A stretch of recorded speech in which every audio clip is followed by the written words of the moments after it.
Qual é o slide? 3. Pronto, irmão. Nós hoje vamos estudar o... Estamos no caminho, né? Ainda nós... É um conjunto de slides que nós estamos trazendo. É o terceiro capítulo do nosso livro, Manual Bíblico das Escatologias. Na aula passada, ou no estudo passado, melhor dizendo, nós não estamos em aula em si, é estudo bíblico, né? E aí nós passamos pelo evangelismo do Kaiser, que é a ideia de que a Bíblia ela está dividida num binômio, promessa e cumprimento, e depois passamos pelo aliancismo clássico. E hoje vamos para o aliancismo modificado, Márcio. Aí o senhor pode seguir adiante com os slides. E este tipo de... Pode ir até o aliancismo clássico, ponto 3, né? Não, aliancismo modificado, ponto 3. Então, esse aliancismo, meus amados irmãos, é um novo aliancismo. Esse novo aliancismo, ele difere do aliancismo clássico. Ele é chamado de aliancismo progressivo. Vocês têm aí na tela, além do nosso livro, tem o livro do Stephen Wellum e Brent Baker, que é aliancismo progressivo. Então, os proponentes desse novo sistema são o Anthony Heckman e o Poitras. E qual é a visão que eles têm? Mantém a ideia de que a igreja é o Israel de Deus no Novo Testamento. É uma ideia do clássico e eles mantêm também. Vale dizer que o aliancismo modificado, ele traz um pouco de descontinuidade para dentro do aliancismo clássico. Digamos que é a via do meio entre o aliancismo modificado e entre o aliancismo clássico e o dispensacionalismo, é uma via do meio, porque o dispensacionalismo clássico e revisado trabalha com a continuidade, com a descontinuidade, corrigindo, trabalham com a descontinuidade entre o Novo e o Antigo Testamento. E o aliancismo clássico trabalha com a continuidade entre o Novo e o Antigo Testamento. Então, dentro desse contexto, nós temos um aliancismo progressivo que puxa a descontinuidade do dispensacionalismo para dentro do aliancismo clássico, como também vamos ver o dispensacionalismo progressivo puxando a continuidade para dentro do dispensacionalismo clássico e revisado. Então, eles acreditam que a igreja é também o Israel de Deus, processo de continuidade, mas eles creem também que as profecias do Antigo Testamento para Israel étnico, elas se cumprem na igreja, mas também elas vão se cumprir em Israel lá na frente, não no milênio, porque eles não acreditam também no milênio. A semelhança do aliancismo clássico, o aliancismo modificado também não acredita no milênio literal. Eles creem no milênio espiritual. E o cumprimento das profecias no Israel étnico para um futuro seria num estado eterno, numa nova terra. Vamos colocar assim. Márcio, pode passar mais um próximo slide? Então, esta vertente do pactualismo, o aliancismo também é chamado de pactualismo, ela é conhecida como teologia da nova aliança, neoaliancismo ou aliancismo progressivo. Como falamos, é um meio termo entre o dispensacionalismo e o aliancismo. Então, esta teoria, ela agora, o que é que ela tem distinto do aliancismo clássico? Ela não aceita o nascimento da igreja no Antigo Testamento. Então, para elas acreditam como nós, dispensacionalistas, que nós, dispensacionalistas, acreditamos que a igreja nasce no capítulo 2 de Atos, quando o Espírito Santo é derramado e vem para a igreja no Pentecostes em forma de batismo, selo, penhor, unção e plenitude. Então, eles acreditam que a igreja nasce no Pentecostes, nasce em Atos 2. Então, o processo aí já não é de tanta continuidade assim quanto expressa o aliancismo clássico. Para esta teoria, a igreja substituiu ao Israel étnico e, entretanto, ela continua sendo o novo Israel de Deus. Então, ela nasce no Pentecostes, ela substitui o Israel étnico como aliancista, creem, e eles creem também que a igreja é o novo Israel de Deus, conforme Gálatas 6,16. Este assunto, Gálatas 6,16, que fala sobre o novo Israel de Deus, isso nós vamos abordar um pouco lá na frente. Um pouco lá na frente nós vamos analisar esse texto. Para eles, o dia de domingo, e esse dia de domingo, ele não substitui o dia de sábado, como creem o aliancismo clássico. O aliancismo clássico acredita que o domingo substitui o sábado na igreja e que a igreja tem que olhar para o domingo do mesmo jeito que os judeus olhavam para o sábado. O aliancismo novo, esse aliancismo modificado, eles não veem assim, eles veem o dia de domingo como nós vemos, é o dia do Senhor, mas não há uma troca, não há uma substituição. A gente entende que o sábado foi dado aos judeus a partir da velha criação, vamos colocar assim, da antiga criação, e o domingo é dado à igreja a partir da nova criação. O domingo é o dia do Senhor para nós, como o sábado era o dia do descanso lá para os judeus. Assim também creem os aliancistas modificados. Por fim, o batismo infantil, ou pedobatismo, não tem equivalência com a circuncisão nesse processo das alianças. Então, para o aliancismo clássico, a circuncisão tem equivalência com o batismo. A circuncisão é para a aliança das obras e o batismo é para a aliança da graça, porque eles acreditam em aliança das obras e aliança da graça.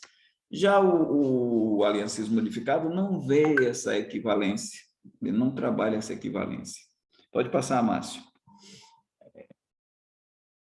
E é isso aí, do aliancismo modificado temos isso aí. Aí entramos agora no dispensacionalismo clássico, que surgiu no século XIX, o sistema, como falamos para o irmão Klaus, o sistema que surgiu no século XIX. Isso não quer dizer que o dispensacionalismo ele só passa a existir no século XIX. Nós temos indícios do dispensacionalismo de registros de pessoas que acreditavam em dispensações, que acreditavam no pré-milenismo, no pré-tribulacionismo, lá atrás também. E os líderes desse dispensacionalismo é John Nelson Darby, ele aí vocês têm a linha de vida dele, né? Ele viveu 82 anos. Então, John Nelson Darby é um dos principais mentores do dispensacionalismo clássico. Cyrus Scofield, então o Scofield, Cyrus Ingrid Scofield, ele popularizou o dispensacionalismo através dessa Bíblia aí, né? A Bíblia de referência Scofield. E isso ajudou bastante na difusão do dispensacionalismo.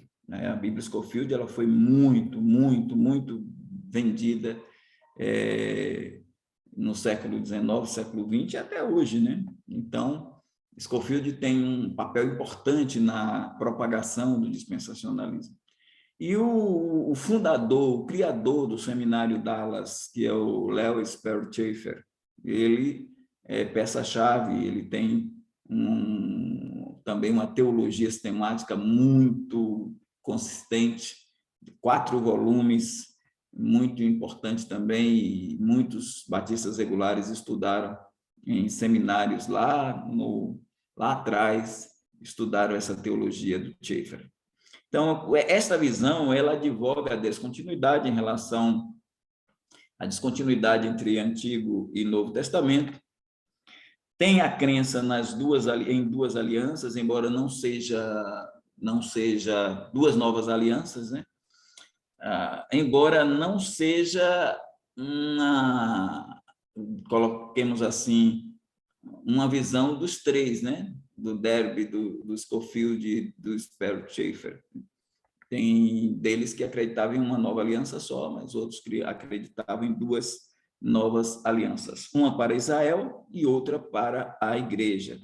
2 planos de Deus na história, um para Israel na terra, milênio, e outro para a igreja no céu, estado eterno. Então, uma característica do dispensacionalismo clássico é isto aí, principalmente essa ideia de 2 povos de Deus, Israel e igreja, e 2 planos de Deus na história, porque um envolveria a igreja, Israel na terra durante o milênio, e enquanto Israel estivesse na terra durante o milênio, a igreja estaria no céu, lá na presença de Deus.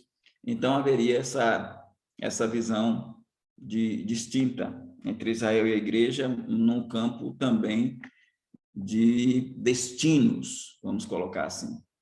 Para esta teoria, as dispensações são 7. Então, o dispensacionalismo clássico acredita em 7 dispensações. Inocência, que é o período lá de Adão no Éden, provavelmente 100 anos, nós não dogmatizamos, mas há uma probabilidade de Adão e Eva terem ficado lá 100 anos, e não logo Deus criou e logo houve a queda. Não, pode ser um tempo bem interessante para eles terem vivido lá na inocência e durante a aliança chamada edênica, na concepção do dispensacionalismo clássico. Depois vem a queda e entra a consciência, com Adão caído, e a aliança muda, sai da edênica, vem para a aliança chamada de adâmica. Aí, então, vem o governo humano, com Noé, depois do dilúvio, e aí, com Noé, depois do dilúvio, o governo humano se estabelece, Deus agora trabalha as pessoas a coisa girando em torno da consciência, mas agora de um governo humano, de pena de morte estabelecida, onde também mudanças climáticas ocorrem, e a situação também de estações, pelo menos inverno e verão, aparecem, e o homem deixa de ser, já na consciência ele é vegetariano, na inocência, né? ele é vegetariano, mas também vem essas mudanças para o homem passar também a comer carne. Então, tem algumas questões e há uma promessa de não mais haver a destruição do homem, e, para tanto, há um arco chamado por alguns de arco-íris, mas por Deus lá chamado de arco celeste, com as 7 cores. E depois, e esse arco vai ser uma marca da aliança chamada de noética, é a aliança noética que é estabelecida ali. E depois de Babel, nós temos Deus separando um povo, separando Abrão com os seus 75 anos e estabelecendo aí a dispensação da promessa. Então, agora com o povo de Israel, com Abraão, com Isaac, com Jacó, a dispensação da promessa, que ela vai durar 430 anos, e quando ela termina, se estabelece no Sinai a 5ª dispensação, que é a dispensação da lei, que vai do Sinai até o capítulo 2 de Atos, quando desponta a dispensação da graça, que é a dispensação da igreja, que termina com o arrebatamento da igreja. E depois da tribulação vem a dispensação chamada de dispensação do reino, e é a dispensação do milênio. Então, na concepção dos dispensacionalistas clássicos, uma dispensação é um teste divino com o homem, e nesse teste nós temos a relação entre o fracasso do homem e os juízos de Deus. Geralmente, quando termina uma dispensação, na concepção dispensacionalista clássica, termina com o fracasso do homem e um juízo de Deus. E isso vai acontecendo a cada uma dessas 7 dispensações. Então, elas são olhadas como testes de Deus estabelecidos com o homem. Então, são 7 dispensações, são 8 alianças. Na dispensação da graça, temos a nova aliança. Na dispensação do reino, temos as alianças ali, davídica, nova aliança, e a dispensação abraâmica também, né? Então, essa concepção, por isso que eles veem na dispensação da graça a aliança nova, mas também na dispensação do reino a nova aliança, por isso a crença deles em 2 novas alianças. Pode passar, Márcio. Aí vem o dispensacionalismo revisado. O dispensacionalismo revisado, ele surge na década de 40. Então, ele é bem novinho, né? Ele tem aí os seus 83 anos, né? 83 anos, e ele recebe esse nome porque ele revisa algumas ideias do clássico. Ele não mexe com a hermenêutica do dispensacionalismo. Ele pega o dispensacionalismo clássico, concorda com ele, mas vai fazer algumas revisões, alterando algumas questões.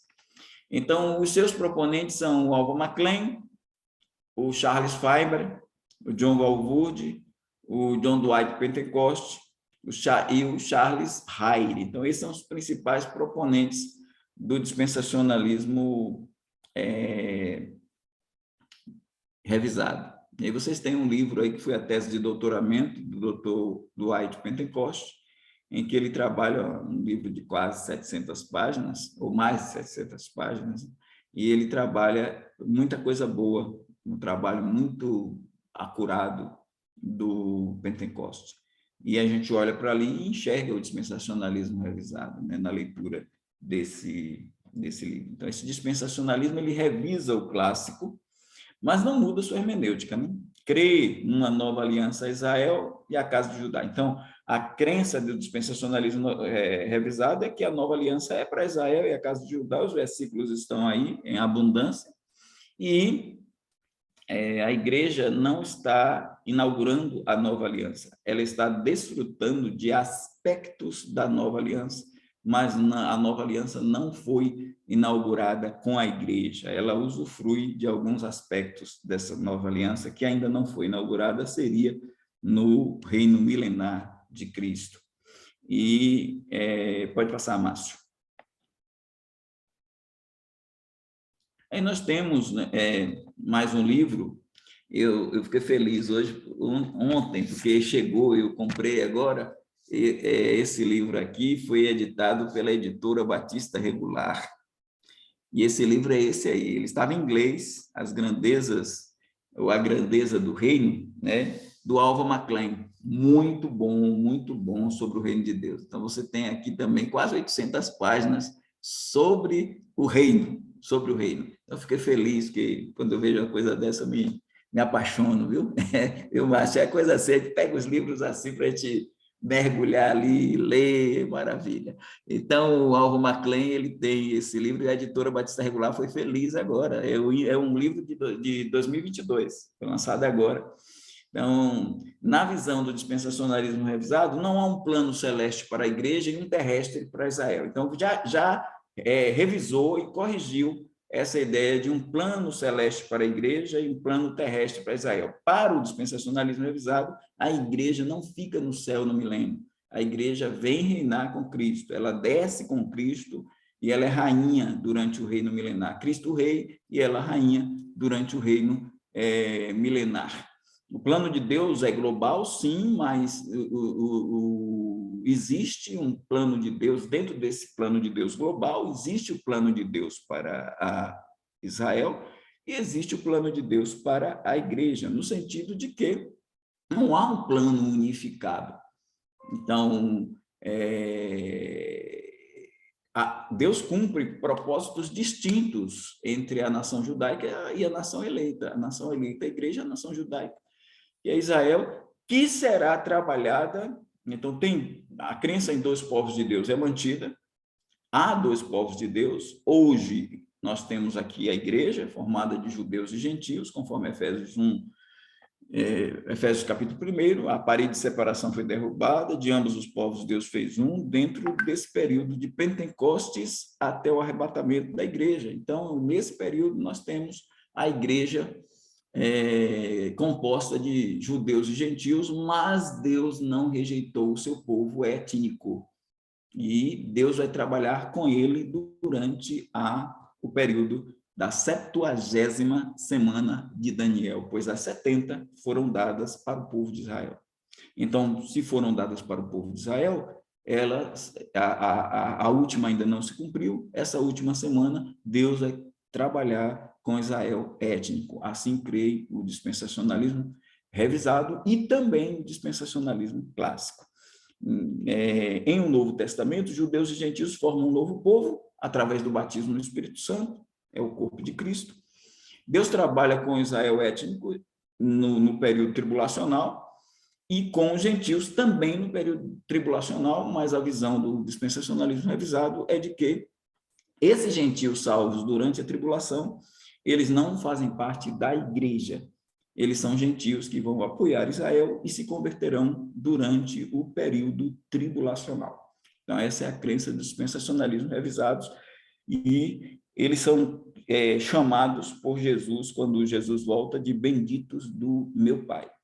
E seriam as ovelhas que Jesus encontraria vivas quando ele voltar e assentar-se no trono de sua glória. Israel seriam os pequeninos irmãos no meio, e os bodes seriam os judeus e gentios que rejeitaram, que aceitaram o anticristo e ficaram com ele e serão condenados quando Jesus voltar.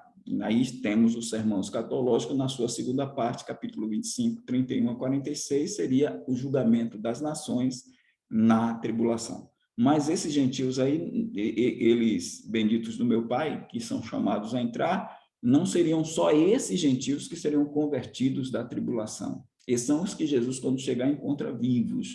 Mas há também gentios que serão martirizados durante a tribulação, e aí é citado o capítulo 7 de Apocalipse, a partir do versículo 9 em diante, 9 e seguintes, e aquela ali é um grupo de martirizados, como também aqueles do capítulo 6, que são os primeiros mártires da tribulação, e Deus manda eles ficarem quietinhos e aguardarem, dar roupas novas, até que se cumpra o número dos que iriam morrer do mesmo jeito que eles morreram. Então, a visão do dispensacionalismo revisado é que esses gentios, eles são eleitos do período tribulacional, mas que não seria a igreja. Pode seguir, Márcio, mais adiante. Aí nós temos o dispensacionalismo progressivo. Aí nós temos, eu não mostrei o livro do aliancismo, porque eu não tenho ainda, estou para comprar o aliancismo progressivo, mas aqui você tem o livro do Darrell Bock e do Craig Blaze, é o livro Dispensacionalismo Progressivo. Então, o dispensacionalismo progressivo, ele surge, aí veja, o revisado é na década de 40, aqui é na década de 80, em 1985, lá no seminário Dallas, ele surge naquele mesmo seminário que o Louis Sperry Chafer fundou, lá atrás, e o berço do dispensacionalismo é o Dallas. E é do Dallas que vem os três dispensacionalismos: o clássico, o revisado e o revisionista. Veja que ele não é o revisado, ele é revisionista. O revisionismo que é o chamado dispensacionalismo progressivo, né? E seus mentores são Craig Blaze, Robert Salce, Darrell Bock, Kenneth Baker, o Donald Tanner e o John Martin. O nome dispensacionalismo progressivo ocorre em 1991, no encontro da Sociedade Teológica Evangélica. Eles também fazem a mesma coisa que foi feito no início, lá com o dispensacionalismo, eles fazem também o trabalho de divulgação do dispensacionalismo progressivo. E aí nós temos essa questão da sua hermenêutica, né? Essa hermenêutica complementar, que trabalha o método histórico, teológico, bíblico, literário. Então, eles puxam agora a teologia bíblica para a interpretação, eles puxam a linguística para a interpretação, eles puxam a literatura, os gêneros literários, né? As narrativas, o gênero apocalíptico. Aí eles fazem um trabalho dentro dessa perspectivas, né? Dessas perspectivas. Então, eles acreditam que os autores do Novo Testamento fazem mudanças complementares nas promessas do Antigo Testamento. Veja os irmãos que foi importante a gente trabalhar lá o alicerce, irmão Elias.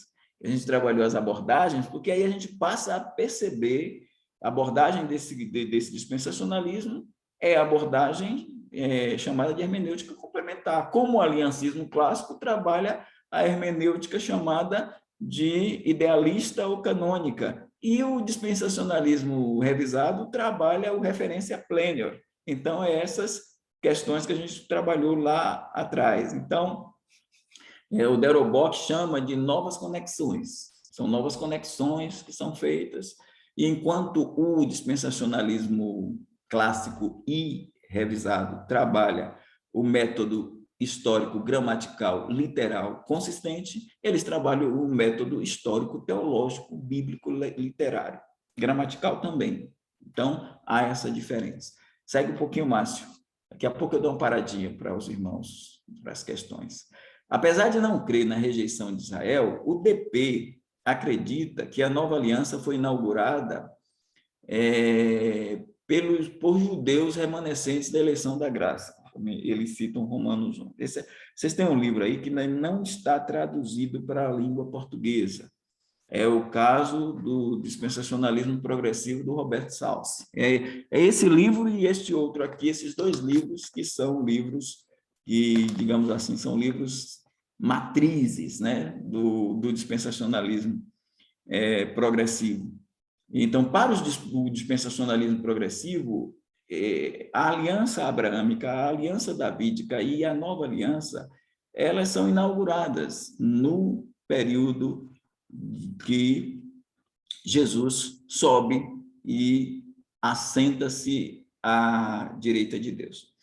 Eles acreditam também que o reino de Deus já está inaugurado, porque eles pegam uma chave hermenêutica também, chamada de já, ainda não.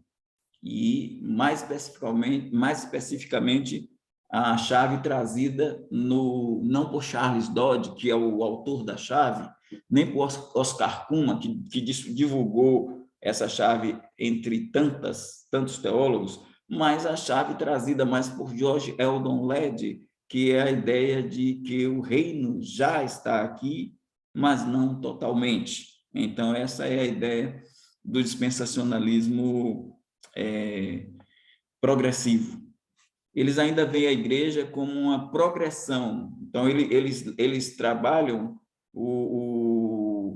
veja bem, o dispensacionalismo clássico trabalha as dispensações como testes, o dispensacionalismo revisado trabalha as dispensações como relações, e o dispensacionalismo progressivo trabalha as dispensações como arranjos que vão trazendo a revelação progressiva de Deus na história. Então, eles ainda veem a igreja como uma progressão no plano divino para a redenção, com a salvação dada a quem crê. Vamos seguindo, Márcio, ainda. Os progressivos Essa fala aqui, irmãos, é de um dos principais divulgadores do dispensacionalismo progressivo no Brasil. Ele está pastoreando, ele é o co-pastor da Igreja Batista Regular dos Bancários, lá na Paraíba. Ele está lá. É o Antônio Neto. Se você clicar aí, Antônio Neto e dispensacionalismo progressivo, ele dá cursos, ele tem dado aulas sobre o dispensacionalismo progressivo. Então, ele é batista regular. Os progressivos não defendem esta ideia. Que ideia? Um plano de Deus para a igreja e outro para Israel. Eles não defendem essa ideia. Os progressivos creem que o plano unificado de Deus abrange tanto os judeus quanto os gentios. Então, há um plano de Deus só. E também há um povo de Deus só. Isso é continuidade. Eles estão pegando do aliancismo. Veja que o dispensacionalismo progressivo puxa a continuidade do aliancismo. O aliancismo progressivo puxa a descontinuidade. Então, o aliancismo progressivo está mais identificado com os dispensacionalistas clássicos e revisados do que o dispensacionalismo progressivo, que está mais identificado com o aliancismo, o neoaliancismo. Isso quer dizer que a igreja e os judeus estão inclusos num único plano divino, a partir desta concepção. Nota-se o quanto o dispensacionalismo progressivo afasta-se do tradicional, ao mesmo tempo em que se aproxima de outras tradições, como a aliancista e a teologia da nova aliança. Veja, quem está dizendo que o dispensacionalismo progressivo se afasta do dispensacionalismo tradicional e se aproxima do aliancismo e da teologia da nova aliança, não é o pastor Evaldo. Quem está dizendo isso é o próprio Antônio Neto, um dos grandes defensores, já esteve com Augusto Nicodemos, com o Gaspar, com o Felipe, lá num encontro, se você clicar aí também você vai ver o encontro Noite de Escatologia, aí está lá Augusto Nicodemos, está lá Antônio Neto, estão lá quem defende o Gaspar, o Felipe defendendo o amilenismo, o Gaspar e o Augusto Nicodemos defendendo o amilenismo, o Felipe defendendo o pós-milenismo e o Antônio Neto defendendo o pré-milenismo, mas pelas lentes do dispensacionalismo progressivo. Ele diz que esta foi a principal mudança dentro do contexto geral, essa foi a principal modificação ou principal revisionismo do dispensacionalismo progressivo, foi acreditar num único plano unificado de Deus, em um povo de Deus só na história. A igreja e Israel passam a ser um povo só. Segue aí, Márcio, ainda. Eu queria mostrar aqui também para os irmãos. Então, se o dispensacionalismo clássico crê em 7 dispensações, o dispensacionalismo progressivo geralmente acredita em 4 dispensações. Então, são essas 4 aí. A dispensação patriarcal, que vai de Adão até o Sinai. A dispensação mosaica, veja como é que eles chamam, né? Patriarcal. Só que há um problema aí, quando eu digo dispensação patriarcal de Adão até o Sinai, quando a gente olha a história bíblica, nós descobrimos que os patriarcas, eles surgem com Abraão. Para nós, os 3 patriarcas são Abraão, Isaac e Jacó. E, claro, vem os outros aí depois, mas o patriarcado está dentro desse contexto. Tanto que quando se diz família patriarcal, pensa-se no judaísmo e no cristianismo, judaico-cristão. E Adão não era judeu. De Adão até Noé, nós não temos judaísmo. O judaísmo surge com o hebreu, né? O povo hebraico surge com Abraão, quando Deus chama, e ali estabelece. Então, eles têm dificuldades em olhar, por exemplo, para uma dispensação. Não tem como a gente não enxergar uma dispensação antes da queda, né? Porque é uma mudança brusca de fase. quando saímos do Adão inocente para o Adão caído. Então, eles têm dificuldade aí de estabelecer essa primeira dispensação patriarcal. Depois vem a mosaica, que é do Sinai, veja que ela é do Sinai até a ascensão do Messias. Ela vai do Sinai até a ascensão do Messias.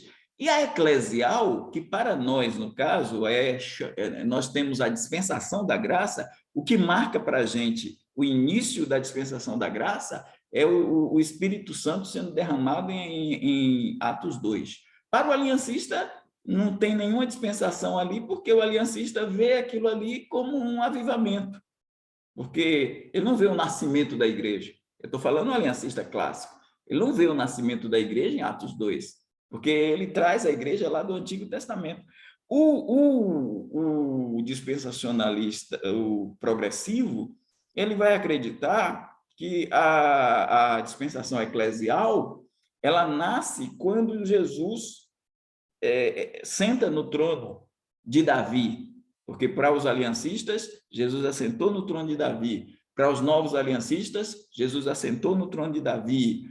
Para os dispensacionalistas progressivos, Jesus assentou-se no trono de Davi, aquele da direita de Deus.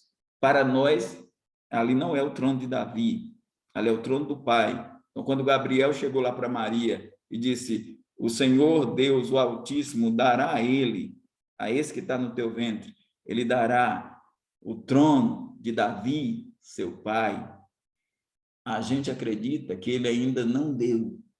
E o trono de Davi é o trono da glória, é o trono da sua glória.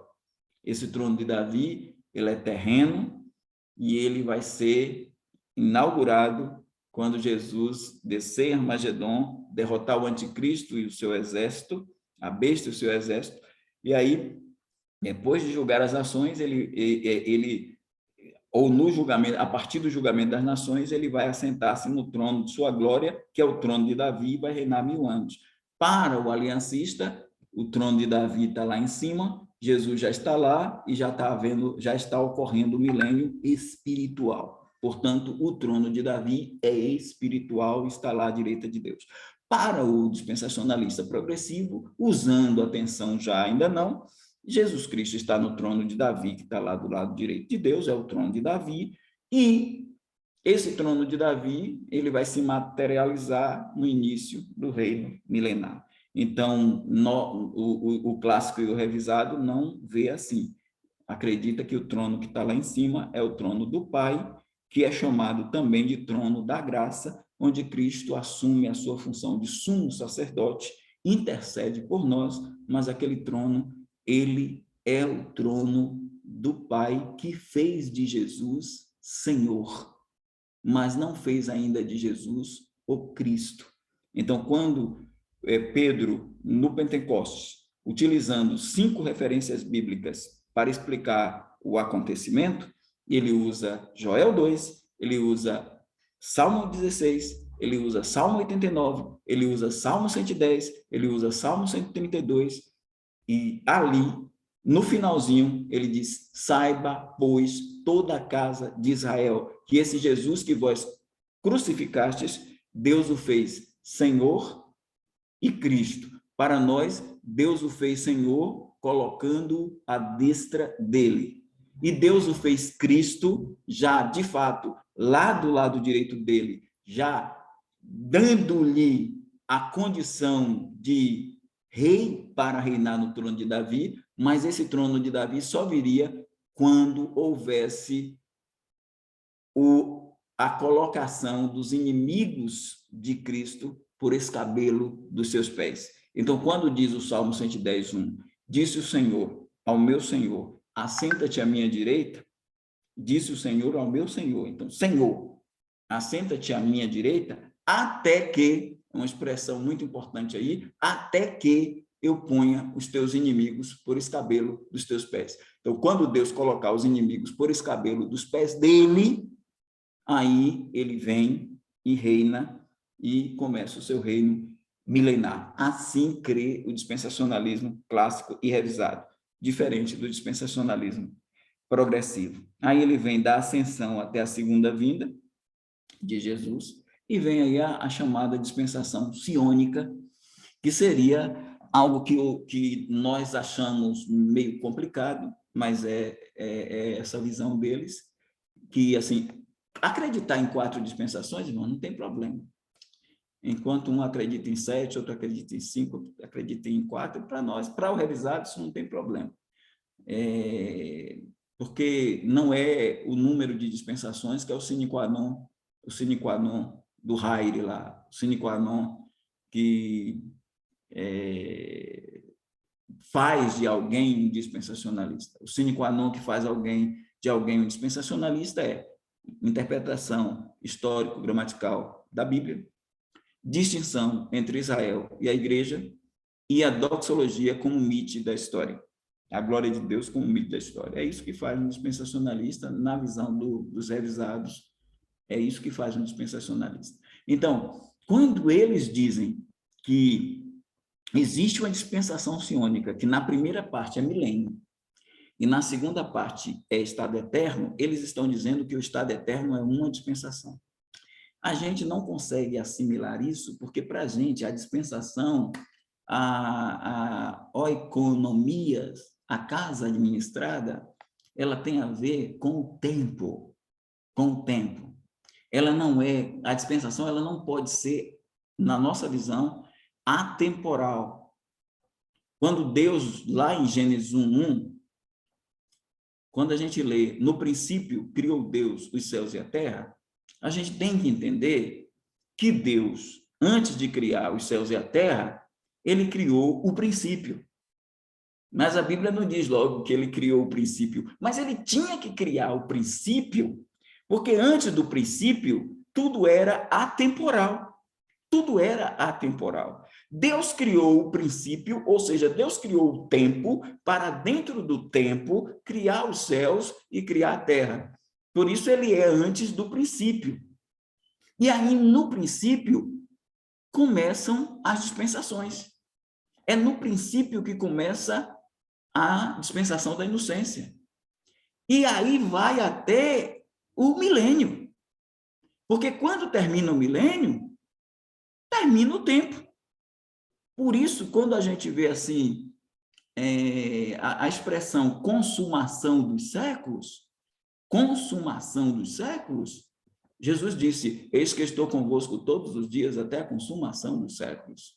A gente precisa entender que consumação dos séculos tem a ver com um momento iniciado.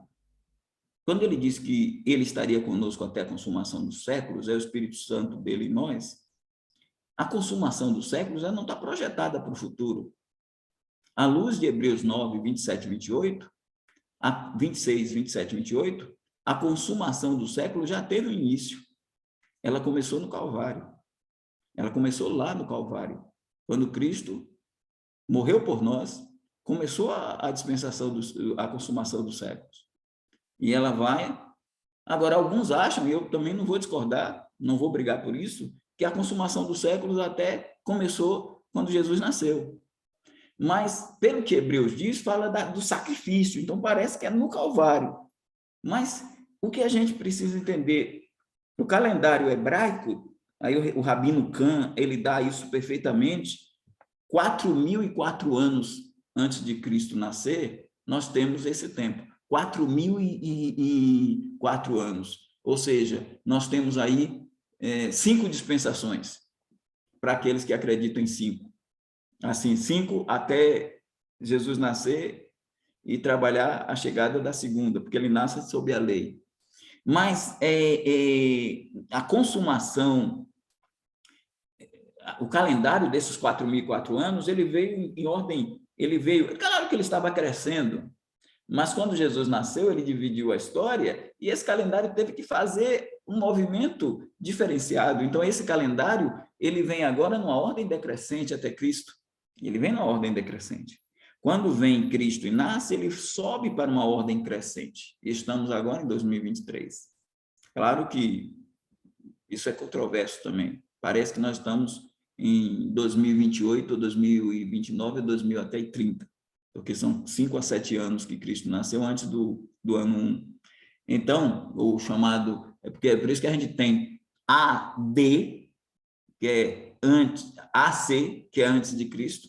A gente tem DC, que é depois de Cristo, mas a gente tem também AD, que converge para o mesmo depois de Cristo na história. Porque o AD é annus, no latim é annus domini, que é ano do Senhor. Então, mas isso aí é uma questão que a gente nem vai mexer nisso, não. Eu só quero dizer aos irmãos que estamos em 2023, vamos admitir isso, e quando Jesus Cristo inaugurar o milênio, o calendário que está crescendo, ele vai fazer um movimento decrescente também.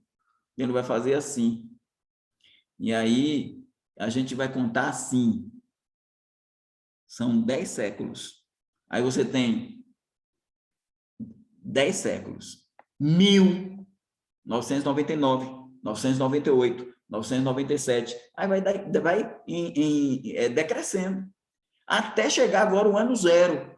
Então, teve um ano zero para Cristo inaugurar um calendário crescente, mas agora, no milênio, tem um calendário decrescente. Então, você vem agora diminuindo os séculos, diminuindo. Então, quando é a consumação dos séculos? Quando ela termina? Ela não termina no arrebatamento, ela não termina no Armagedon, ela termina no final do milênio. Quando termina o milênio, termina o tempo, termina a consumação dos séculos, e, portanto, não tem como a gente conceber uma dispensação sionica dividida em duas partes, porque quando entra o estado eterno, não tem mais dispensação, porque dispensação tem a ver com tempo e não pode ser atemporal. É isso que o dispensacionalismo... Então, não sou contra que eles tenham 4 dispensações, sou contra que eles tenham, na quarta dispensação, 1.2, uma parte 2, como que a dispensação do reino, que a gente chama de dispensação do reino, ou dispensação que é lá em Atos 1:10, ou em Efésios 1:10, claramente lá diz que as coisas vão convergir todas para Cristo, isso só pode ser Cristo convergindo todas as dispensações para ele, e ele chama na dispensação da plenitude dos tempos. Aí acaba com os dispensacionalistas progressivos, porque diz, se é a dispensação do milênio, ela é chamada de dispensação em Efésios 1:10 da plenitude dos tempos. Se é a dispensação da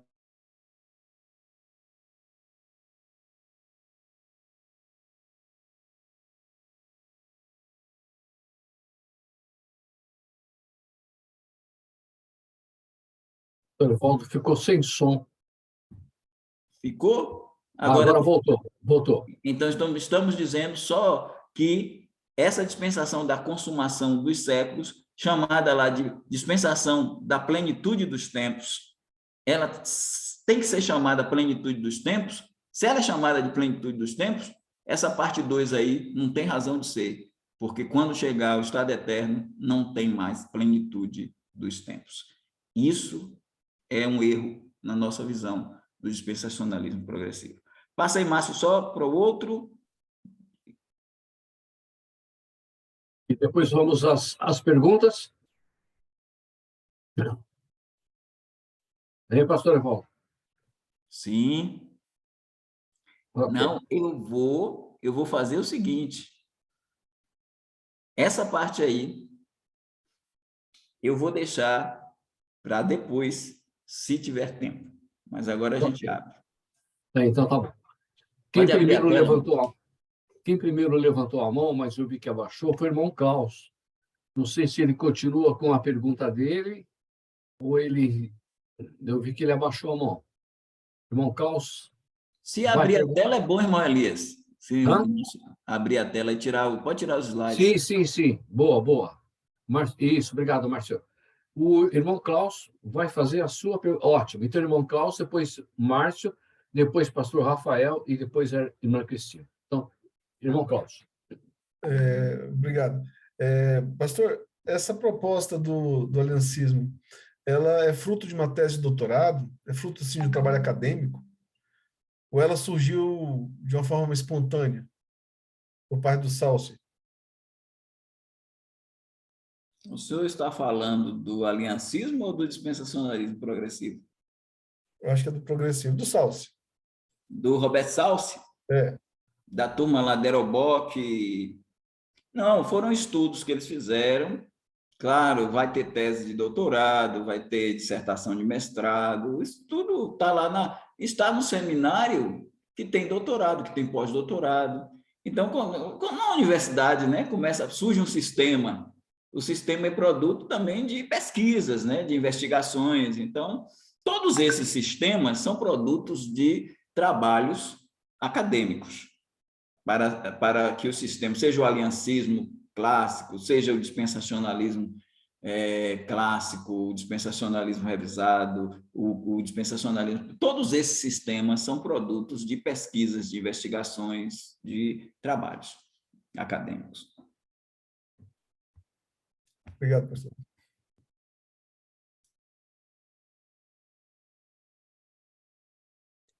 Na verdade, a minha pergunta é mais um comentário do que uma pergunta.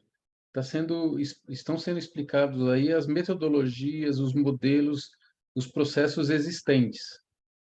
E eu noto que o pastor sempre fala, para o aliancista, para o dispensacionalista, enfim, muitas desses termos, pelo que eu entendo, ele se limita e fica com uma visão sempre acadêmica dentro dos seminários ou nas discussões acadêmicas mesmo. Porque dentro das igrejas, por exemplo, um pastor que defende o aliancismo, ele leva essa visão para a comunidade dele, e essa daí a pessoa passa a defender até sem nem conhecer as demais. O meu entendimento está correto, que a gente está tendo aqui uma explanação abrangente e que ninguém aqui é obrigado a ter uma tese já definida, porque, no geral, a gente nem conhece essas tantas teses que existem. É necessário, ou existe a possibilidade de eu crer no milênio e crer na dispensação, em 4 dispensações, misturar essas coisas, até por falta do embasamento acadêmico, porque me parece que, de tudo que a gente discutiu, a mistura de algumas dessas coisas pode fazer sentido, porque elas não são contradizentes. Isso é possível ou a minha percepção está errada, pastor? Márcio, o seminário, ele é o âmago da doutrina, no aspecto o academicismo entra, a universidade ou o seminário prepara o obreiro, a gente tem as denominações, essas denominações vão ter suas inclinações, e aí o que é que vai ocorrer? O seminarista, o indivíduo é chamado por Deus, ele é vocacionado, vai para o seminário não prepara, ele não prepara pastor, ele prepara teólogos. Quando eu digo não prepara pastor, eu estou dizendo no sentido de que ele não é, quem se forma no seminário não se forma pastor, é isso que eu quero dizer. Quem se forma no seminário se forma em teologia. Quem prepara o pastor é Deus. Quem vocaciona o pastor é Deus. Agora, esse pastor, ele vai, por exemplo, ele é batista regular, ele é encaminhado para um seminário batista regular. Dentro do seminário batista regular, não teremos a doutrina, teremos a explanação do aliança, isso que o pastor Evaldo está fazendo aqui junto com vocês, essa abrangência.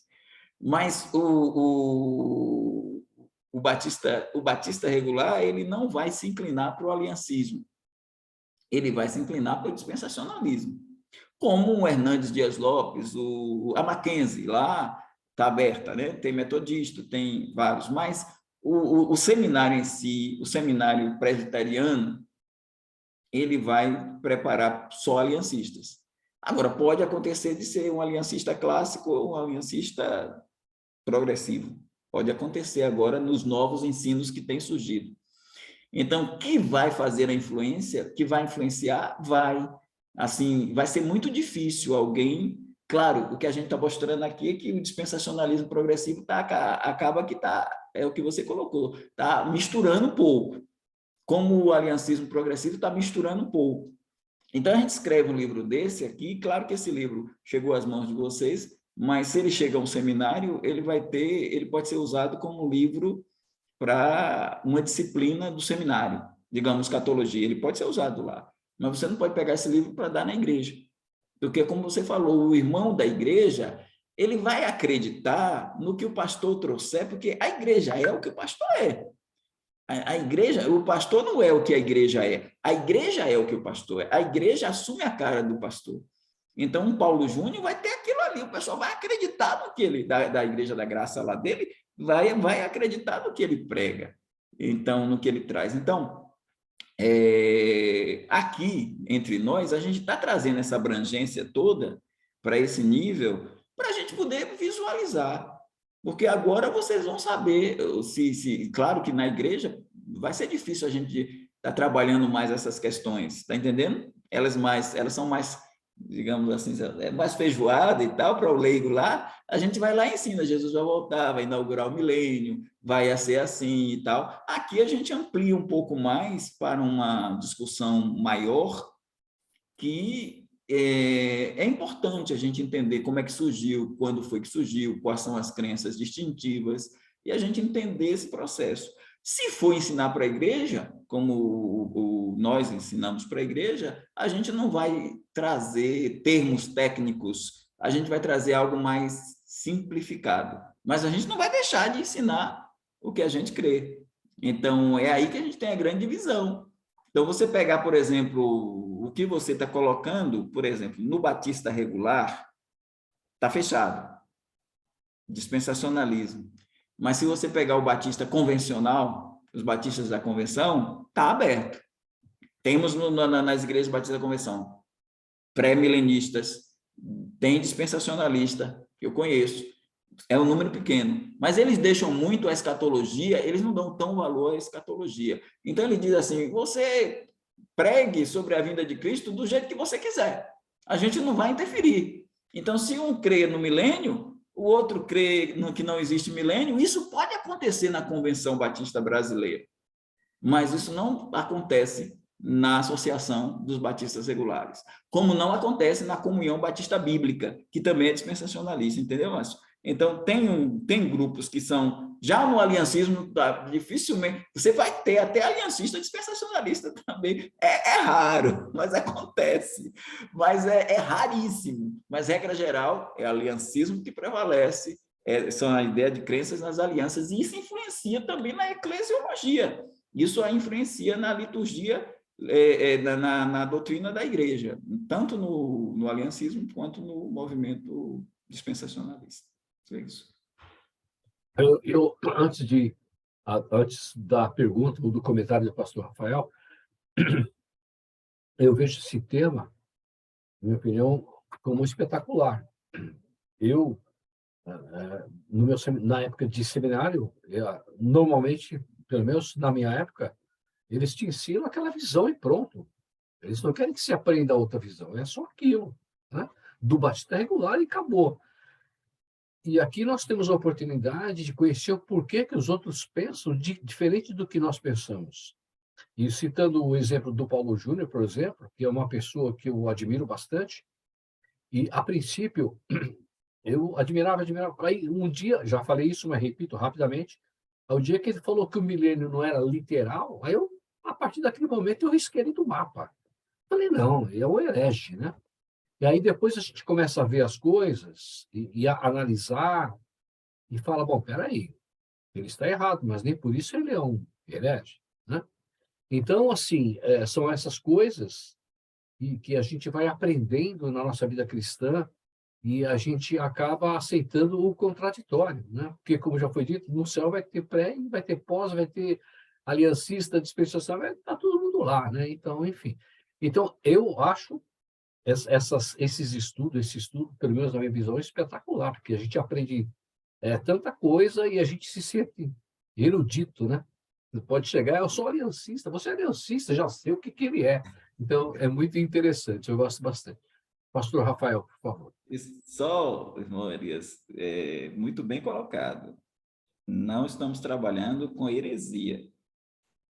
Não estamos trabalhando com heresia. Então, a pessoa crê que a igreja é arrebatada no final da tribulação, não é herética. A pessoa crê que a igreja é arrebatada no pré-ira, no meio de tribulação, também não é. A pessoa crê que a igreja é arrebatada no pré, então não existe essa questão de heresia por essas posições de sistemas diferentes em relação à escatologia. Agora, não é uma coisa que a gente morre para defender, é uma coisa que a gente briga para defender. E aí a gente está no grupo que crê assim, mas briga respeitosamente. Não é briga no sentido de ir às vias de fato, não. É briga de ideias. É isso. Ok, não, é interessante, né, essa conversa, porque a gente precisa diferenciar a heresia de um erro, né? Algum erro, alguma falha ali de heresia mesmo, né? E também a questão dos seminários, né? Você vai, eu vou para o seminário, e esse seminário batista regular, por exemplo, ele vai preparar pastores para as igrejas batistas regulares. E são igrejas que estão esperando um pastor dispensacionalista, e pronto. Então, é diferente. O missionário chegou, ele vai iniciar uma igreja e ele vai ensinar aquilo que já vem com ele. Então, ele vai ensinar o dispensacionalismo e assim vai. Ele vai ensinar aquilo com que ele já está alinhado. Então, a igreja é formada, aquele missionário entrega a igreja para algum pastor e a igreja, então, ela vai chamar um pastor que está alinhada com ela, né? Então, ou seja, a igreja vai, nós queremos um pastor assim, assado, já com esse alinhamento, né? Claro que muda algumas coisas ali de filosofia de ministério, mas é interessante essas linhas aí que já foram explicadas. A minha pergunta, na verdade, é para ver se eu entendi bem ali, ou deixar bem claro, o pastor Evaldo, o progressivo, então, ele não enxerga o milênio como 1000 anos literais, é isso? Porque ele engloba, ele inclui o estado eterno junto? Pastor, e aí vale colocar uma coisa também importante, assim, os batistas regulares têm uns distintivos que foram aprovados em 2003. Então, nos distintivos do movimento batista regular, a gente tem lá, no 22º, que os batistas regulares são pré-tribulacionistas e pré-milenistas. Então, isso já define o grupo, né? Define o grupo. Então, se uma pessoa ela não crê no milênio, ela vai ter que procurar uma igreja que crê no milênio, ou que não crê no milênio. Essa é a questão que o senhor está colocando, né? Essa questão que vai para o seminário, se prepara nessa linha. E assim a gente concorda também. O que o irmão coloca é bem interessante, o pastor coloca. Uma boa parte deles crê nos 1000 anos literais. Só que eles dividem a dispensação sionista em duas partes. Aí pega um milênio literal, terminou o milênio, entrou no estado eterno, continua a dispensação. Só que ela agora é uma... Então, você não vai ouvir eles dizerem dispensação do reino no sentido de um reino milenar. Porque senão fecharia, entendeu? Dispensação do reino fecharia. Eles preferem dispensação siônica, porque eles acreditam que vai continuar também no estado eterno. Só que tem diferenças grotescas aí. Por exemplo, a questão da morte. No milênio tem, no estado eterno não tem. A questão de famílias. No milênio tem famílias.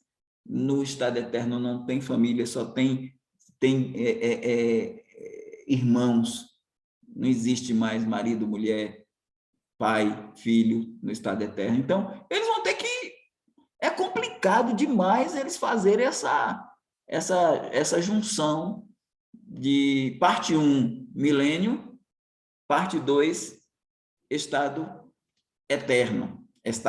Então, acreditar nessa ideia de uma dispensação dupla, eu acho complicado. Eu acho que dá confusão isso aí. Mas eu já vi também o Antônio Neto dizer, é o que o senhor está colocando, eu já vi o Antônio Neto dizer que ele não dá muita importância para a ideia de 1000 anos como um número redondo. Então, se ele não crê, ele também falou que os 7 anos de tribulação para ele também poderia não ser 7 anos. Então, é por isso que muita gente está preocupado com o dispensacionalismo progressivo, porque quando ele começa a flertar com o aliancismo, ele pode ter uma tendência a metaforizar, a simbolizar e a alegorizar algumas coisas, principalmente essa questão temporal. Então, o dispensacionalismo revisado é seguro nisto. O dispensacionalismo clássico é seguro nisto. É literal, sim, os 1000 anos são 1000 anos, só que num calendário não solar, num calendário lunar, e assim como os 1260 dias, você tem lá os meses, os 12 meses do ano, não são os nossos meses de ano comerciais de um calendário que é um calendário gregoriano, um calendário juliano. Então, os nossos meses são 30, 30, 30, 30, 30, 30. Então, nosso calendário segue a linha judaica. Então, quando você tem 42 meses, são 42 meses, cada um desses 42 meses são de 30 dias, literais. Os 42 meses dos primeiros 3 anos e meio, os 42 meses dos 3 anos e meio finais.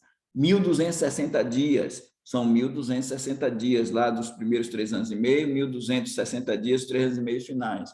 1000 anos, são 1000 anos, cada um desses 1000 anos tem 360 dias. A gente acredita, sim, literalmente, mas essa turma do dispensacionalismo progressivo já não, uma parte, não são todos, mas uma parte já não crê na literalidade do milênio no sentido número redondo. 1000 anos, 1000 anos. Então, poderia ser menos ou mais, aquela coisa toda assim. Um tempo, né? Seria algum tempo. Que nem o Antônio Neto diz, né? Mesmo que os 7 anos da tribulação é um período curto de sofrimento, de grande... É o que ele fala. Então, o senhor tem o porquê que eles creem dessa forma? Uma das formas que poderia ser, eu não sei, eu só estou pensando aqui, porque Cristo reina 1000 anos, e depois Cristo mesmo fala ali no Novo Testamento, não lembro agora onde, que ele entrega o reino ao Pai, né? E eu creio que ele entrega o reino ao Pai, então, no final dos 1000 anos, para daí entrar o estado eterno. Agora, será 1 Coríntios 15. 1 Coríntios 15. Então, será que... 24 a 28, há essa questão que nós vamos trabalhar no próximo estudo, a gente vai trazer isso aí, porque vai trazer algo muito importante sobre a ideia de sujeitou todas as coisas debaixo dos seus pés. E aí tem essa questão, a gente vai trabalhar na próxima terça-feira. Então, tranquilo. Eu passo a palavra à irmã Cristina. É uma pergunta. O pastor Evaldo, Abraão era judeu? Era, no começo. Chamado, ele era judeu? Abraão, ele sai de Ur dos Caldeus para dar início. Ele sai com 75 anos, Sara sai com 65, e ele é chamado para uma terra que ele não conhece. Não existia o povo judeu. Não existia o povo judeu. A ideia do hebreu vem com Abraão, a ideia do hebreu, mas ele não é, ele que vai estabelecer esse povo. Aí nós temos a raiz. A raiz do povo hebreu, ela é tríplice: Abraão, Isaque e Jacó. Jacó. Então, só quando a gente chega em Jacó, que nós temos a luta no Val de Jaboque, quando Deus muda o nome dele de suplantador, Jacó, para Israel, aquele que luta com Deus. Então, a partir dali é que nasce o povo de Israel, no sentido mais de... Aí a gente tem Israel, é o príncipe que lutou com Deus. Claro que o G12 tem aquela ideia esdrúxula de mudança de nomes, né? E até tem gente que acha que o nome de, por exemplo, Paulo, diz que o nome Saulo era quando era incrédulo. E depois ele quando se converteu, mudou para Paulo. Não tem nada a ver. O nome disso, Saulo ainda é usado como já convertido. O nome Saulo é um nome lindo. E ele vem da tribo dele, de Benjamim, em homenagem ao homem mais importante na época da tribo de Benjamim, que era Saul. Por isso Saulo. E o nome de Israel é o nome de Israel ali, mas não é uma troca em definitivo, né? Claro, ele vai chamar de Israel em outros momentos, e o povo vai ser chamado de vários nomes, mas o Jacó, Jesus usa.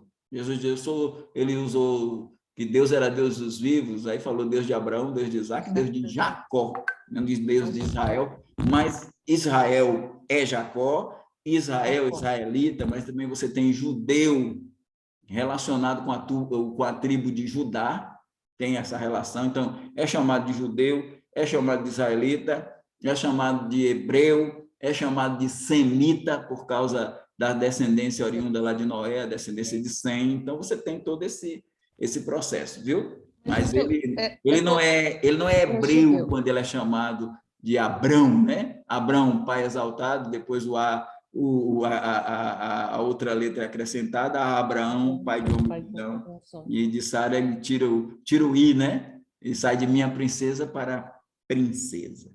Mas é isso. Então quer dizer que o primeiro judeu foi um gentil. Certo, é isso aí. É isso? É isso, né? O primeiro judeu foi um gentil. Eu acho tão interessante isso aí. Bom. Muito bem. Interessante. A senhora traz isso aí, irmão Elias. Olha, irmã, olha o toque feminino aí, irmão Elias. Eu nem tinha pensado nisso. Eu estou vendo uma nova, como se diz? É uma nova proposição, não, enfim, uma nova tese, né? Uma tese de que o primeiro judeu não era judeu, né? Era gentil. É por isso que talvez ele faça depois dos judeus os gentios de novo e juntou tudo, porque foi assim. Bom, é só pensando.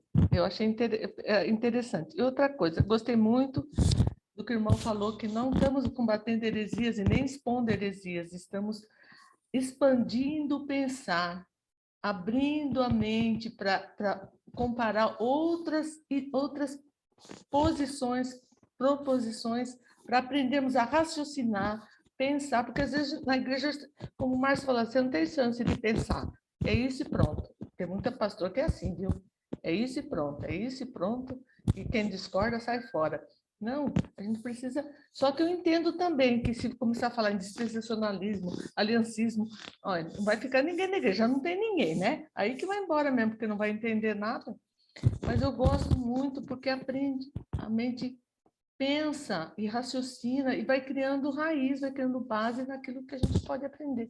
Muito bom por falar, não é herege. Eu também já ouvi muito Paulo Júnior, meu filho gosta muito, mas eu ouço ele, eu falo, meu Deus do céu, isso tem umas coisas diferentes do que eu penso. Então, diferente não, às vezes não é errado, é diferente. Né? Mas é só isso, então, que eu queria falar. Obrigado, viu? Imagina, o que eu penso, né, especialmente na situação aqui, eu fico sempre pensando que nós temos pessoas que têm um bom conhecimento bíblico e têm uma firmeza espiritual. Então, o nosso tipo de grupo, ele não cabe um neófito, porque aí ele não sabe para que lado que ele vai pender. Então, nós, por exemplo, eu tenho a minha posição, gosto de saber as outras posições, analiso, e ainda falo, bom, a minha posição ainda está certa. né? Eu acho que eu estou correto, entre aspas, né? Assim como o outro acha que ele está, mas eu fico com a minha posição. Mas, enfim, lá na frente tem coisas, tem alguns dogmas que eu tenho que eu falei, mas será? Então, lá na frente, não é o momento agora. Nós precisamos fazer só a distinçãozinha do que é importante, que é o que a gente está abordando. Discordar de nós não vai fazer alguém herético. O que é essencial, aí discordar vai fazer o herético. Então, se o indivíduo diz que Jesus não é Deus, ele é herético. Se ele diz que Jesus não ressuscitou, ele é herético. Se ele diz que não existe inferno, e Jesus 20 vezes disse que existe inferno, ele é herético, é o caso do adventismo. Se ele diz que as escrituras não é a palavra de Deus, ele é herético. Discordar é inferno. Não tem para onde correr. Isso é o que é essencial. Agora, existe o que é importante, que é o que a gente está discutindo, e briga para defender. No primeiro caso, a gente morre no essencial. No segundo, a gente briga. No terceiro, que vai ser abordado aqui, eu acho ruim se você não concordar comigo, porque é o que é bom. Eu creio que Elias e Moisés serão as duas testemunhas que estarão lá. Mas o irmão Elias vai dizer é Enoque e Elias. O Márcio vai dizer é Josué e Zorobabel, porque diz que são 2 castiçais e 2 oliveiras. E só em Zacarias, dizendo de Josué e Zorobabel, diz que são 2 castiçais e 2 oliveiras. Aqui, Elias vai ter o argumento dele. Mas a questão da tricotomia e dicotomia é a mesma coisa, a gente não, é o que é bom. Então, se o irmão Elias diz que são 3, corpo, alma e espírito, eu digo que são 2, e aí a gente vai brincando, como brincou no grupo, porque isso não tem problema. Agora, a gente tem que fazer essa distinção, porque se nós não fizermos, vamos ter problema. Agora, como eu brigo, tem também questões basilares denominacionais.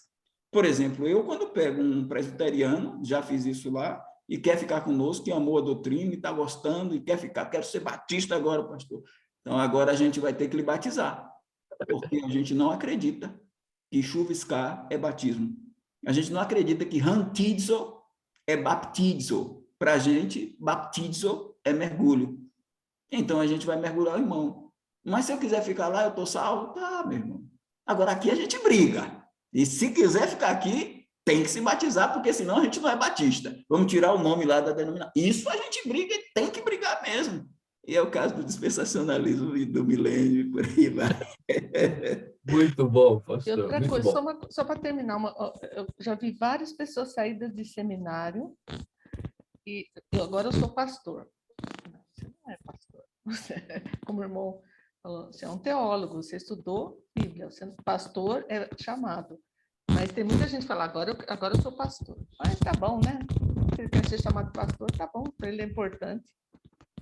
Obrigada, viu? Desculpa. Ok. O irmão Márcio, depois do irmão Márcio, do pastor Dilson, depois o irmão Fernando e o pastor Lorival. Então, Márcio, pastor Dilson, Fernando e Lorival.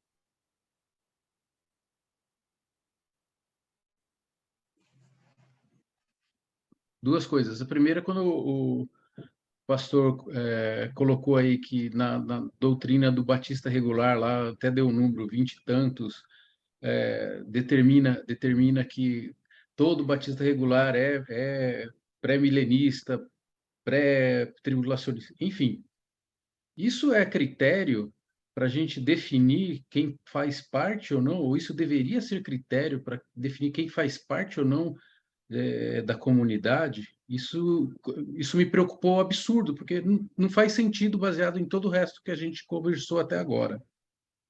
E a segunda coisa que eu gostaria de complementar, assim, eu fiz um levantamento, depois eu vi que tem muito estudo a respeito de genealogia. Então, a genealogia de Jesus, ela tem origem em Adão e passa por Abraão. Então, Abraão, ele veio de um povo gentil, como a irmã Cristina falou, mas no sentido ou no aspecto de que é a genealogia original dos primogênitos até Jesus. Então, Abraão, embora a gente não encare ou não lembre, ele está na genealogia de Adão. Então, ele é descendente de Adão, né, e ascendente de Jesus Cristo. Então, é uma linha completa. Então, o povo judeu ele começa nessa linha genealógica, né, em Abraão, vai até Jesus, né, e continua até hoje como um povo separado, mas uma coisa que eu penso muito a respeito do chamado de Abraão, ele chamou como um povo separado e tudo mais, mas Deus deu um objetivo para ele, para que ele e o povo judeu fossem a luz da humanidade, que levassem a palavra dele, fossem as testemunhas dele. Então, a criação do povo judeu não é uma criação gratuita ou sem propósito. Ela foi criada da genealogia direta de Adão e separada exatamente para ser a testemunha que ela não foi durante os séculos e que surgiu depois, com a igreja, depois de Jesus Cristo.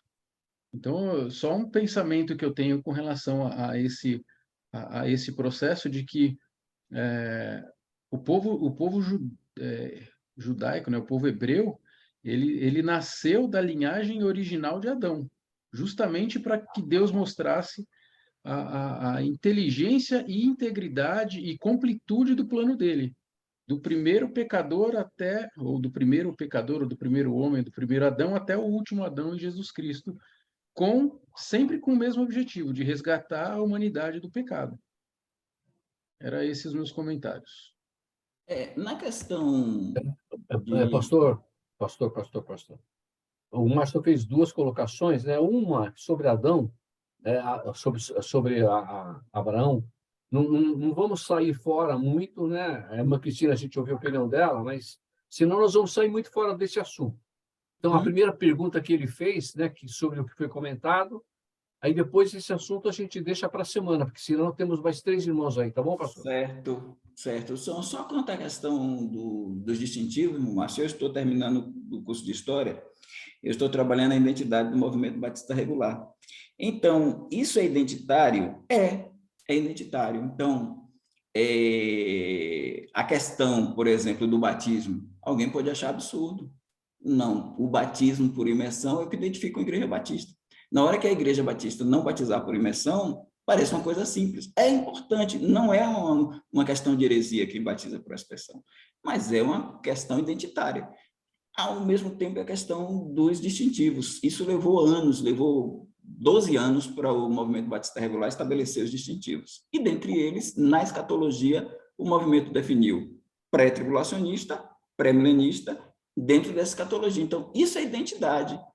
O batista, o aliancista, por exemplo, é a identidade dele lá, batizar criança é a identidade dele também, alguém pode achar até absurdo, mas batizar criança é identitário, porque insere a pessoa no grupo, no tocante à aliança. Do mesmo jeito, a questão deles não acreditarem no milênio literal. Então, acreditar no arrebatamento antes da tribulação para a comunidade batista regular, isso tem um peso. Para quem não é batista regular, não tem um peso, mas é o que define a identidade do grupo. Daí os distintivos, porque distingue aquelas igrejas de outras igrejas que pensam diferente. Pode ter até, e tem também igrejas que não são batistas regulares, que são pré-tribulacionistas no meio pentecostal e no meio até neopentecostal também, né? Então, mas é exatamente esse o ponto, sabe, pastor? Se é uma questão identitária, essa identidade, ela junta ou ela espalha? Fico imaginando, na Bahia, que o grupo batista regular é tão forte. Será que uma pessoa que, como eu, pensa diferente, eu vou ser ajuntada ou vou ser espalhada porque eu penso diferente por causa de identidade? Mas você não é batista regular. Aí você mas eu fui a minha vida inteira. E, por exemplo, uma questão dessa já me coloca efetivamente que eu não posso ser batista regular. Porque dentro dos dogmas ou da burocracia ou das identidades, como o senhor colocou, eu penso numa coisa que é livre, eu penso diferente. Mas então, outras igrejas, até a que você está, a igreja que você está, ela tem os marcos identitários dela. Não, ela pede. A minha esposa veio do catolicismo, se batizou, salva lá. Já contei essa experiência para vocês. Se vem alguém da presbiteriana, também vem, é batizada. Isso é marco identitário. Exatamente. É um marco identitário. Não, tudo bem, mas isso não impede que a gente sirva na comunidade. Agora, imagino na Batista Regular da Bahia, que é forte, em uma cidade que não tenha outra igreja, se isso pode mais separar do que ajuntar, É, né? é um caso que foi discutido, foi muito discutido no Então, tá movimento. bom. É só uma questão de quem é de fora e está avaliando, né? Que eu acho que a função da igreja é sempre juntar, né? Principalmente nas questões que não são fechadas ou não são normas, né? Dá margem à interpretação, mas tudo bem. Obrigado. Márcio, eu acho que na parte de batismo, eu acredito, né, como foi dito, não há negociação. Na minha igreja, na Igreja Batista de Lajeado, por exemplo, chegou um presbiteriano, que você deve conhecer, o marido da Lília, o Rodolfo, presbiteriano, ele se batizou e passou a fazer parte do membro da Igreja Não, a Batista. minha Mas esposa talvez também, vocês... e presbiterianos que vêm para cá também, Elias. Eu não tô, Então, como, eu acho mas que a o que você...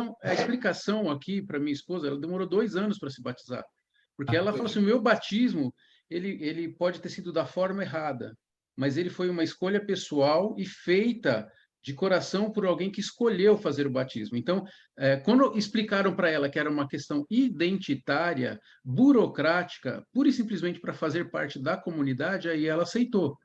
Porque é um bloqueio para as pessoas falar assim: o seu primeiro batismo não valeu. Agora, se para atuar na comunidade que você quer atuar é preciso tomar um banho, né? Porque o batismo é uma escolha, né? É um processo. Não significa que eu caí nas águas eu estou salvo ou não. É um processo, né? É um rito. Deus deixou, Jesus deixou rituais. Só que o ritual foi feito de um modo diferente, porque a pessoa não tinha acesso, não tinha conhecimento, mas passou pelo processo por escolha própria.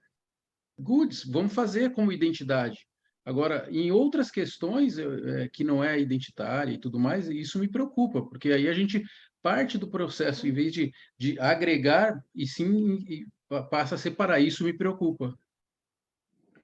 Tudo bem. Eu sempre aprendi, não sei se eu estou errado ou não, que o baptizar é o termo grego que significa imergir. Então, eu acho que com o passar dos anos, a igreja primitiva, depois de Constantino, né, que não podia pegar o imperador romano e enfiar dentro da água, que se achava que matar ele, aí começa a aspersão. Então, mais uma disfunção da igreja com o decorrer dos séculos. Mas, enfim, não é esse assunto. Irmãos, são 22h27. Temos 3 irmãos aí, pastor Dilson, o irmão Fernando e o pastor Lorival. E aí, os irmãos que decidem. Vamos ouvi-los, vamos deixar para a semana que vem, vocês que decidem. Vamos ouvi-los? Quem fala que vai ouvir, igual imperador romano, levanta o dedo. E quem fala que não, faz para cima. Então, todo mundo para cima. Então, pastor Dilson. Vai continuar, irmão? Se quiser, eu deixo a minha para depois. Problema não. A sua vai realmente levar tempo? Se for levar tempo, a gente deixa para a semana que vem. Ô, Bem, Elias, vamos ouvir os amados irmãos. Vamos embora. Então, vai lá, pastor Ulisses. Pode falar, pastor. então, tá bom. A minha, dentro do dispensacionalismo progressivo, pastor Evaldo, a parte 1, a gente entende bem, a parte 2 ali, o estado eterno, não teria a ver a ideia deles dessa divisão do milênio para o estado eterno, não seria o pensamento ali de Apocalipse capítulo 22, versículo 2, onde fala que as folhas da árvore da vida é para remédio das nações, não é a ideia de que vai continuar a população dos que segue vivendo o período milenar e esses ali beberão do chá, não é, das folhas, e eles terão ali uma vida sem pecado. Não seria talvez esse pensamento? Eu não vejo eles colocarem em cima dessa questão, tá entendendo, pastor? Pode ser, eu não ouvi ainda alguns deles trazerem esse dado. É claro que a gente sabe ali que a linguagem ali não quer dizer que alguém adoece. As folhas ali é para garantir, é uma demonstração ilustrativa de que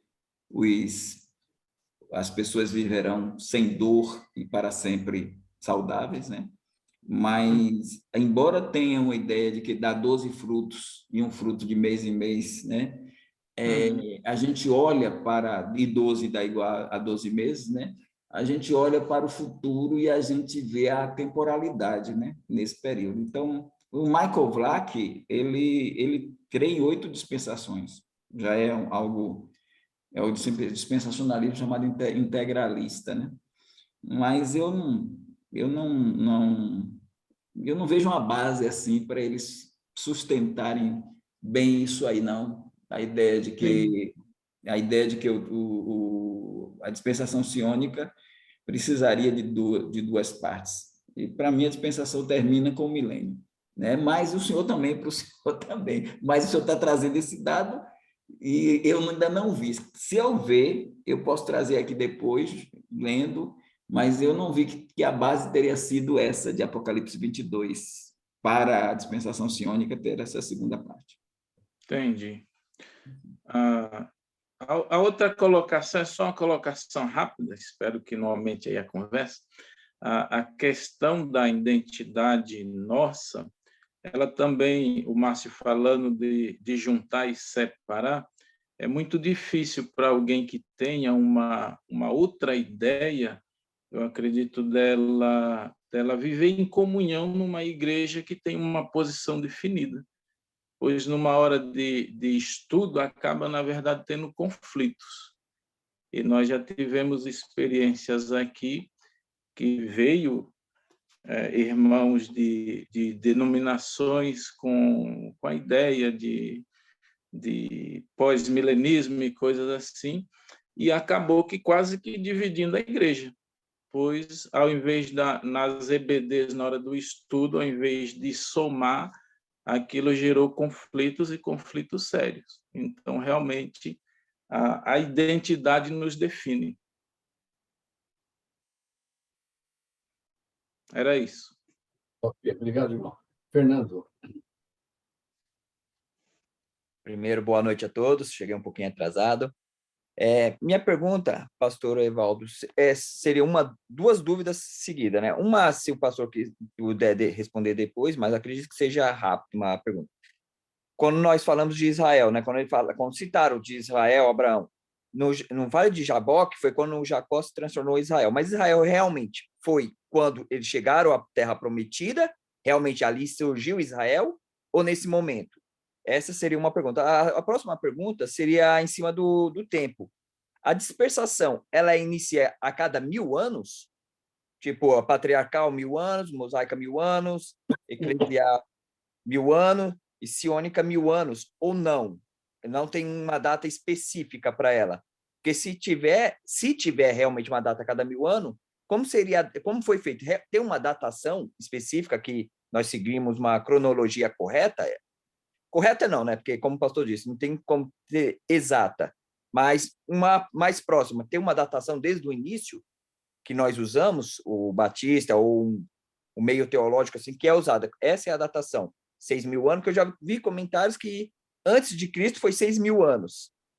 Outras acreditam de 4.000 anos. Qual seria a exata, realmente, a mais próxima? Essas são minhas dúvidas. A questão de Israel, a gente tem, Israel nasce com Abraão, Isaque e Jacó. Essa é a questão. Mas colocou essa questão lá atrás, que o irmão Elias disse, não, vamos mexer nisso aí não, mas essa questão, com Noé, a gente tem a questão semita, por causa da descendência, mas quando é que se estabelece a nação? Ela se estabelece com Abraão, Isaque e Jacó, e em especial ali a mudança do nome de Jacó para Israel. Israel está formando ali com os 12 patriarcas que formam a nação, e eles vão gerando filhos e tal. Não é lá no Egito, não, ou na peregrinação, não, ali está se formando a nação judaica com Jacó e os 12 filhos e a filha de Ná, né? Os 13 filhos e os 12 patriarcas, né? Questão de numeração, o movimento Nova Era usa a cada 2.250 anos tem uma era. E aí eles vêm agora com a nova era. Teve a era de peixes, a era de aquário, eles seguem a questão zodíaca e astrológica, né? Ou astrologia em si. Não, a gente tem dispensação com um tempo de 430 anos, isso está em Gálatas. A dispensação da lei, da promessa, durou 430 anos, Gálatas. A gente tem uma dispensação com 2.000 anos já, e está perto, viu? A igreja nasceu em 32. Em 2032, a igreja completa 2.000 anos. Mas o reino de Cristo será 1.000. Então, você não pode dizer de 1.000 e 1.000. A igreja tem nós temos 2.000 agora, vai fazer a dispensação da graça. E 1.000 a dispensação futura. Então, não existe Deus não determinou um tempo X fechado, não. Viu?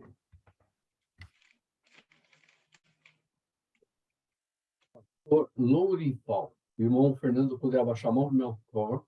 Pastor Lourival. Okay. Eu queria falar sobre a questão do ensino na igreja, porque, lógico, tem muita queixa com relação a isso. Nós temos, basicamente, que formar discípulos, né? Esse é o nosso dever. Mas eu vejo, na minha experiência, muita dificuldade nessa questão, porque, por exemplo, no seminário, o aluno tem aula todo dia, segunda a sexta, né? E é quase que uma exigência que o aluno esteja ali na sala de aula para aprender. O aluno precisa aprender. O professor está lá para ensinar e o aluno para aprender. Agora, na igreja, não é assim que funciona. Na igreja, vamos pegar a escola dominical, que é a área do ensino. O aluno vai num domingo e no outro ele não vai. Aí ele vai no terceiro. Então, de domingo a domingo, são 7 dias, 14 dias, né? Como que uma pessoa pode aprender se ela vai num domingo, assiste uma aula de 40 minutos e depois, só dali 2 semanas, ela volta? Quando não, ela falta 2 domingos. E às vezes alterna. Quando um aluno está vindo frequente, o outro não está. Quando o outro está, o primeiro não está. Então, numa sala de aula é muito variada essa questão da frequência. Então, eu vejo uma dificuldade de formar discípulos na igreja por causa da falta de disciplina dos alunos, falta de regularidade, falta de frequência.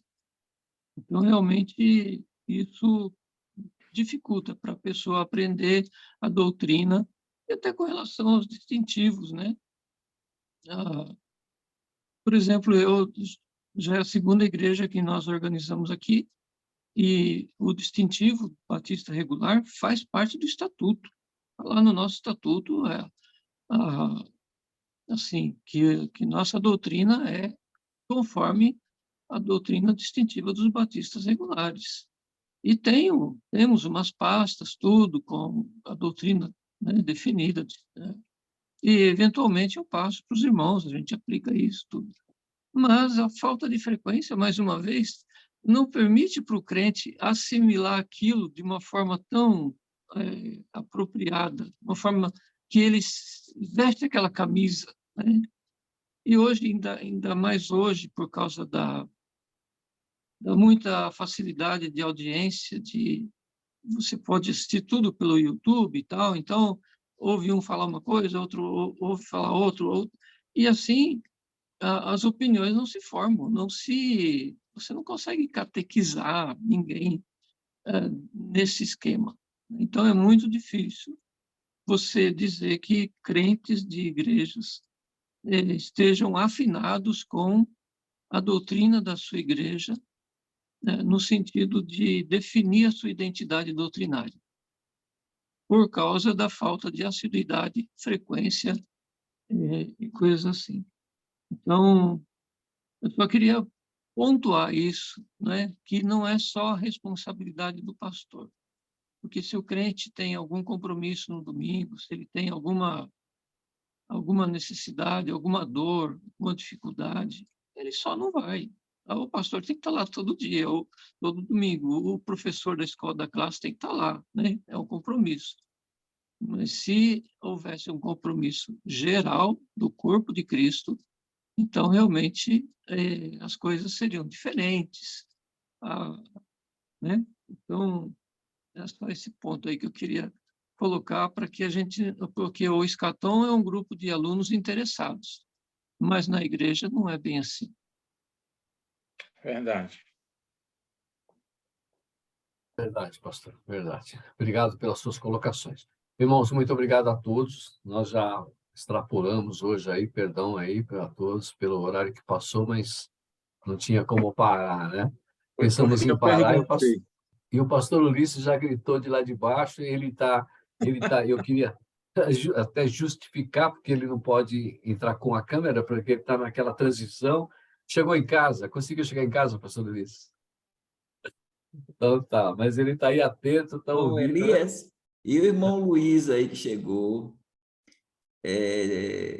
o irmão também pode fazer perguntas, viu? Não fica quietinho aí não, viu? Ouviu, né, Luiz? A câmera dele acho que está estática. O pastor Cosmo entrou, mas teve que sair, depois eu falo sobre ele, senão vai ficar muito tarde aqui, não tem problema. Vamos encerrar com uma oração. Muito obrigado a todos, uma bênção mais uma vez, um grande prazer a gente poder conversar a respeito das coisas espirituais desse grupo aqui, que é maravilhoso, os irmãos têm sido maravilhosos. Eu agradeço muito de cada um dos irmãos que participa aqui, que a gente aprende demais. Pastor Rafael é quem vai nos despedir com uma oração. Por favor, amado. Senhor Deus, te dou graças por mais um tempo de estudo, pastor Evaldo e demais irmãos, e peço que o Senhor nos despeça debaixo da tua graça, dê a cada um de nós uma ótima noite de descanso, continue nos abençoando no dia de amanhã, para que possamos, com esperança e encorajamento, que vem da tua palavra, ó Pai, continuarmos vivendo a vida glorificando teu santo nome. Em nome de Jesus que eu oro. Amém. Amém. Bem, pessoal, boa semana para todos e desculpem as intervenções. Que desculpa do quê, rapaz? Que desculpa do quê? Cada um aqui pode falar o que quiser, rapaz, aqui é aberto. Se o irmão quiser vir aqui para Mauá da Serra, pode ser batista regular, viu? Desde que cumpra todos os pré-requisitos aí, beleza? A gente Obrigado, se gente. Ô, Márcio! Ô, Márcio! Ô, Márcio! Tô te ouvindo, Bolis. Fiquei curioso em ver o estatuto da sua igreja aí que você frequenta.